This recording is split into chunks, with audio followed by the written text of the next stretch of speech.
Ayan, magandang gabi po sa inyong lahat. Andito po muli yung lingkod, Sil TV Official. Muli nagbabalik at muli tayo magbibigay ng reaksyon at opinion natin dito sa vlog or sa upload ni Bupil, ano, na kung saan ay siguro ay napag-usapan nila sa loob ng Karepa. Hindi naman po ako kasali kasi sa loob ng Karepa. Wala po kami sa Karepa dahil kami ay may ibang grupo.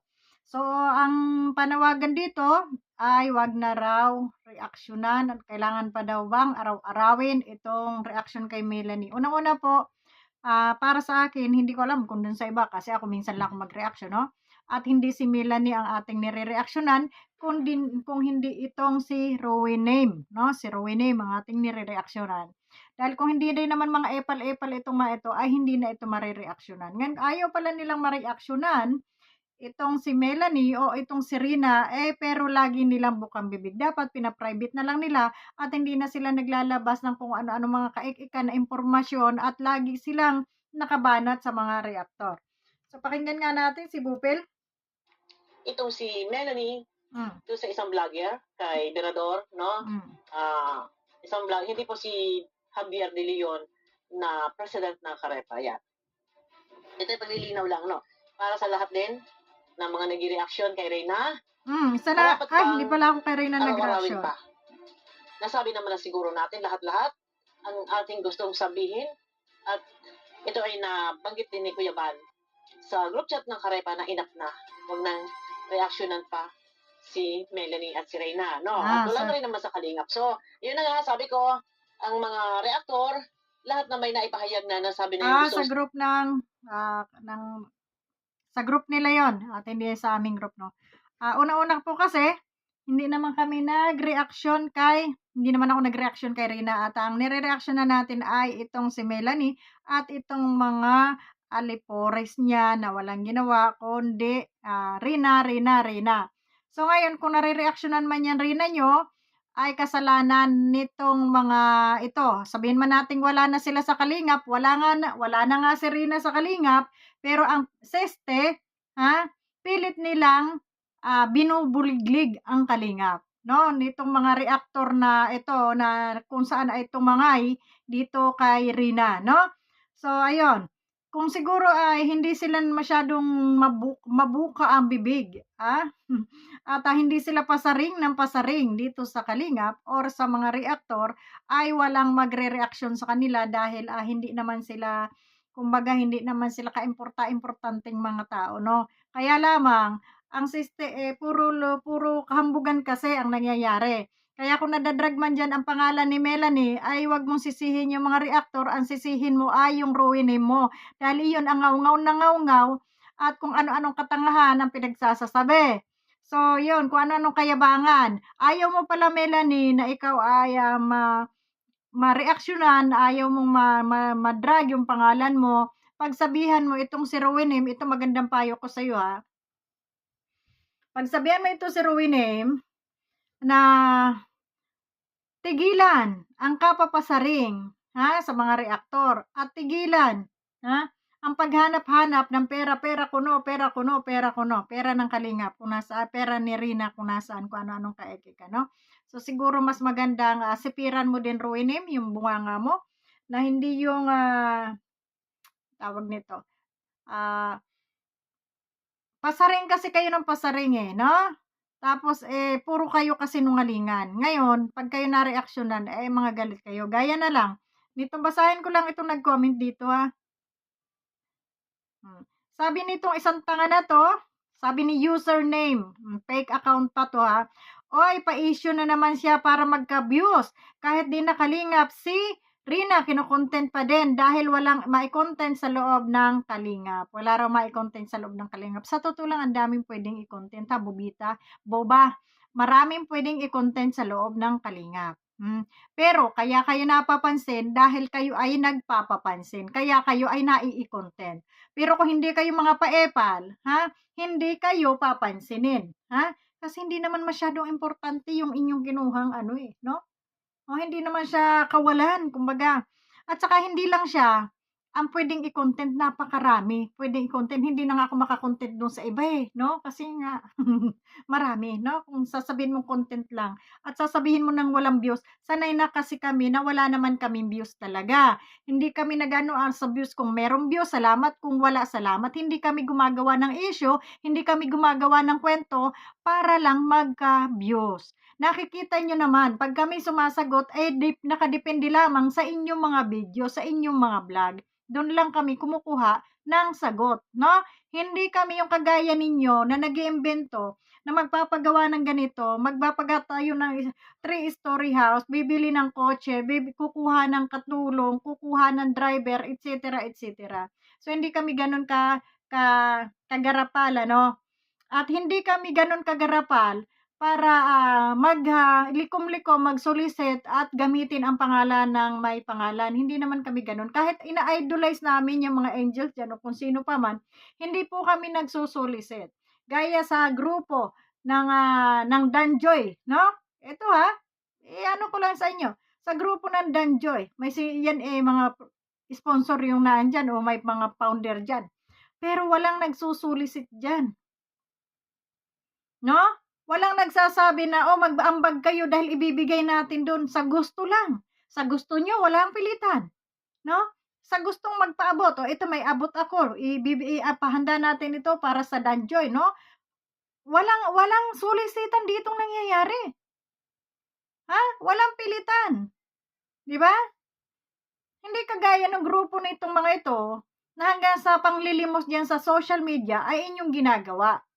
Tapos bukod pa dun sa ginagawa ninyo ay kayo ay nagpapasa rin pa, kaya narereaksyonan. Ngayon, ha, dito kay Melanie o sabihin na natin ikaw ay isang ina na nasasaktan at, dahil sa pambabati ko sa'yo ng mga ibang reaktor na hindi ko alam kung ano ang galit naman sa'yo dahil nga sa pagkuha mo siguro sa bata o ano pa man. Kasi kayo-kayo naman yung mga nakakaalam diyan at kayo-kayo yung may mga contact. Ako nagrereaksyon lang dito kasi ang, aking critics lang dito ay yung mga binibitawang salita nito ni Rowenem na sagad sa buto yung kayabangan, ano? Nadadamay na lang dito si Rina dahil, wala siyang ibang bukang bibig kundi Rina, Rina, Rina, Rina.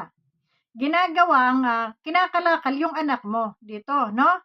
'No, Melanie?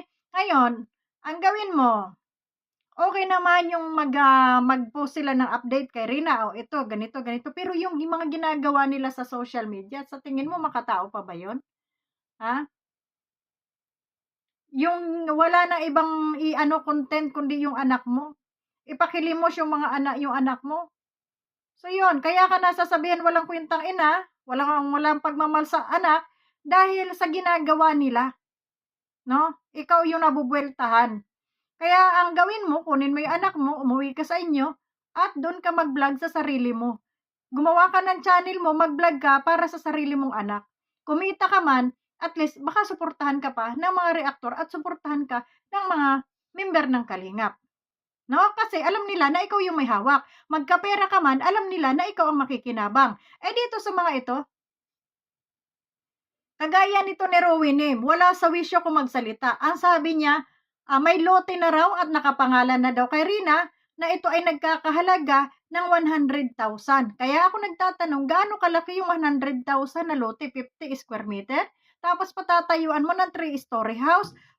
Saan ka pa kukuha ng mga ano do'n? Yung sasabihin mong garahe kasi sabi mo bibilhan ng kotse, o 'di ba yung mga gano'n?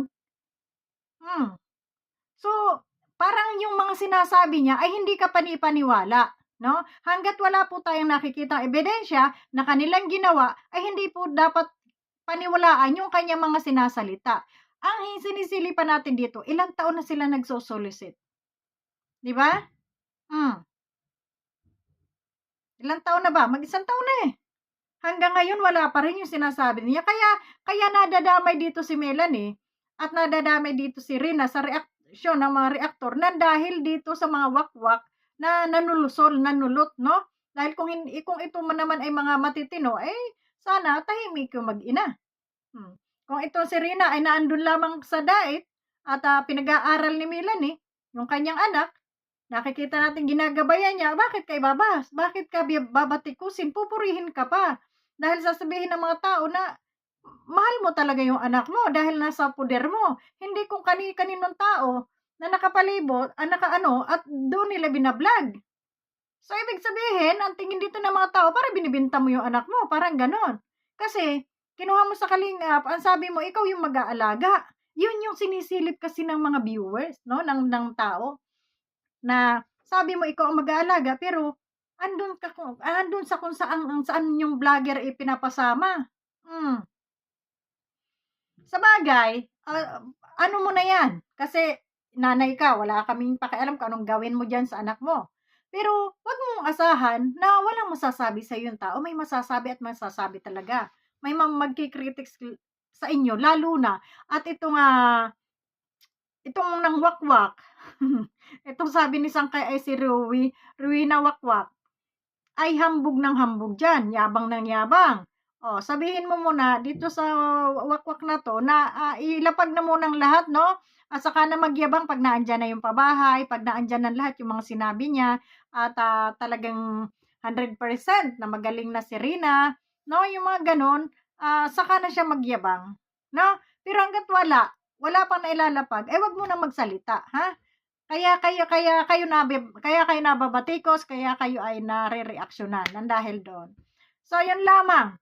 At doon sa mga nagreaksyon, nasabi nga dito ay sa mga ni Bupil na nagreaksyon, no? Doon sa mga gaya nila Kapitana, tapos nito nila Founder Ann, sino pa ba? Ayan. Eh, hindi natin alam kung anong ano nila. Wala tayong pakialam, channel nila yan. Wala tayong pakialam kung sino man ang reaksyon niyan, reaksyonan nila, no? At sabihin man nila na wag na reaksyonan kasi nadadamay ang kalingap. Wag na tayong maglokohan dito. Kahit hindi naman reaksyonan yan, talaga naman idinadamay nila yung kalingap dahil yun ang target nila eh, yung kalingap, no? Oh, target nila talaga sirain yung kalingap. Kaya kahit walang magreaksyon dyan kay Rina at kay Melanie, ay pilit nilang ginagawa ng reaksyon, pilit nilang kumbaga kinakante yung kalingap. Kaya kung mareaksyonan man, wag niyo sabihin na, ay, nadadamay ang kalingap. Kahit hindi reaksyonan, nakikita naman natin. Kahit walang magreaksyon, dyan may nagreaksyon ba noon? Wala, di ba? Pero anong bukang bibig nila? Kalingap, kalingap pa rin. So yun lamang. Maraming salamat sa inyo and God bless. Bye-bye. So, ang akin, para matigil ang pagbanggit sa pangalan ni Rina, ay patigilin nila ang pagbuka ng bibig nitong kanilang wakwak na sobrang yabang. So, yun lamang and maraming salamat. Doon sa nambabasa sa akin, sa basher na yan, sasabihin mo na nagawa ako ng content para lang sa views, hindi lang to para sa views. Kasi kung views lang talaga yung aking haharapin, araw-arawin ko mag-reaksyon. Gagawa ako ng mga reaksyon dyan araw-gabi. Haharapin ko yan kasi naghahanap talaga ako ng views. Ang akin, kung may views, salamat. Kung wala, salamat. Pero hindi ako yung porsigido at dikdikan. Dahil hindi ko naman ito ikinabubuhay, itong channel na ito. Tandaan mo, doon sa nambasa sa akin, na ayan. Para sabihin ko sa'yo, hindi pa ako patay gutom para aksayahan ko at bigyan ng mahabang oras itong aking YouTube na ito. No? May trabaho po ako, kahit wala akong YouTube, mabubuhay ako. Kaya wag mong sabihin na kaya ako nagreaksyon dahil views lang ang hanap ko, lahat ng nagre-reaction dito, views lang ang hanap. Itanong mo din yan kay Ruinem, kung bakit gamit na gamit niya yung pangalan ni Rina, araw-araw, minu-minuto niyang pagla-live, bawat buka ng bibig niya, Rina, Rina, Rina, Rina. Tanong mo sa kanya kung ano yung hinahanap niya. 'Di ba? Revenue, views. Dahil kung hindi views ang kanyang hinahanap, kung hindi kwarta, revenue, ay hindi niya gagawin iyon. Siguro sa isang linggo, isang beses niya lang reaksyonan, okay na siguro yun sa update lang, no? Sa mga viewers, na okay na yung Rina natin, ganun. Pero yung araw-araw, umaga, tanghali, hapon, tapos ang topic ay Rina, Rina, Rina, tanong mo kanong hinahanap niya. Wag sa akin kasi hindi ako nagtatopic araw-araw, no?